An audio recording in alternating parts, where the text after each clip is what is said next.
कुछ बुजुर्ग मुसलमान हमारे कमरे में आए, बोले बाबा जी देश में इस समय जो हाल है, जो हालात हैं, इसके बारे में आप क्या लगता है, मुसलमानों के तो पीछे पड़े हैं। तो मैंने उनसे कहा कि मुसलमान होना अपने आप में गर्व की बात है, मुसलमान होना एक फख्र की बात है, बशर्ते कि वो मुसलमान हो। और मुसलमान से मतलब है मेरा मुकम्मल ईमान वाला, और मुकम्मल ईमान वाला कोई भी हो सकता है, फिर वो चाहे मुस्लिम हो, चाहे सिख हो, चाहे ईसाई हो, या मेरी तरह सनातन धर्म वाला एक मामूली सा अदना सा इंसान हो। तो मुकम्मल ईमान आना जरूरी है, और जब मुकम्मल ईमान आ जाएगा तो मुसलमानों का कोई क्या बाल बाका कर सकता है। कहते हैं कि नूरे हक शमे इलाही को बुझा सकता है कौन, जिसका हामी हो खुदा उसको मिटा सकता है कौन। ना तलवार की धार से, ना गोलियों की बौछार से, रब का बंदा डरता है तो सिर्फ परवरदिगार से, और आपको किसी से डरने की कोई जरूरत नहीं है। एक छोटा सा किस्सा और आपको सुना दूं। कश्मीर की यह सत्य घटना है, हमें हमारे गुरुजी ने सुनाई थी। कहते एक मुसलमान जो सवेरे की नमाज होती है, फजर की शायद मेरे ख्याल से वही होती है, तो वो नमाज के वक्त वो जो है अपने घर से खोमचा बोलते हैं, छोटा सा ऐसा ठेला होता है जिसमें वो छोले और आलू उबाल कर घर से वो ले जाकर बेचते थे। और बड़े ही अल्लाह के बंदे थे, बहुत ही ईश्वर की इबादत करने वाले बंदे थे। तो वो खोमचा बेचते थे और अल्लाह अल्लाह करते रहते थे। जो आता था उनको जो भी पैसा देता था वो उस पैसे को लेकर वो वहां खत्म कर देते थे मामला।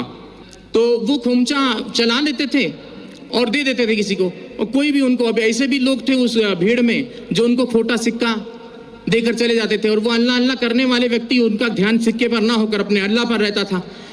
ऐसे काफी दिन गुजर गए। एक दिन वो अपने घर पहुंचे तो उन्होंने अपनी पत्नी से कहा कि भाई आज तुमने हमारे छोले और आलू जो खोमचा बनाती थी वो बनाया नहीं। तो बोले कि आज दुकानदार ने सामान नहीं दिया, सौदा नहीं दिया। बोले क्यों? बोले जितने भी सिक्के इकट्ठा किए हैं आपने, ये सारे खोटे सिक्के हैं। बोले हाय अल्लाह। वो वहीं चुपचाप बैठ गए उस ईश्वर की इबादत में कि बोले हे या अल्लाह, ये खोटा सिक्का तेरी दुनिया में तो नहीं चला, क्या मेरे जैसा खोटा सिक्का तुझे कबूल होगा? तो उसने उसी वक्त वहां पर एक नूर प्रकट हुआ और आवाज आई कि उस थैली में हाथ डालकर देख। और जब उसने थैली में हाथ डालकर देखा तो वो सारे खोटे सिक्के सोने की अशर्फियों में तब्दील हो गए थे। तो मुसलमान ऐसा होता है जो किसी खोटे सिक्के को भी हाथ लगा दे तो सोने की अशर्फी में तब्दील कर दे। तो इस चीज का ख्याल रखना चाहिए, मुसलमान को किसी से घबराने की जरूरत नहीं है। और मैं पहले से और काफी दिनों से, मुझे एक व्यक्ति ने कहा कि बाबा जी अब आप कलमा पढ़ के मुसलमान हो जाओ। तो मैंने कहा मुझे कलमा पढ़ने की जरूरत नहीं, मैं खुद ही पहले से जन्मजात ही मुसलमान हूँ।